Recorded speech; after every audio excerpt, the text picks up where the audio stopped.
Hello friends and welcome to my channel Instant Nerd. Today we will learn how to set up email reminders from Google Sheets. First of all, open your browser and open Google Sheets. Once the Google Sheet is open, on the top bar look for extensions. Click on it. Now go to add-ons and click on get add-ons. Now wait for the window to pop up. Now in the search bar, type in add reminder and hit enter. Now install this one. Click on continue.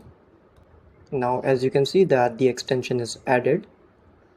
Now whenever you want to add a reminder, you can go to extensions.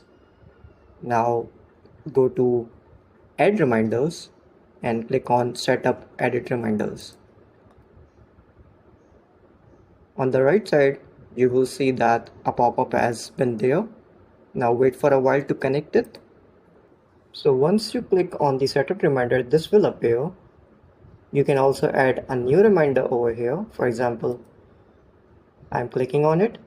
Then I can set up the deadline. It can be 1 hour or whatever you like.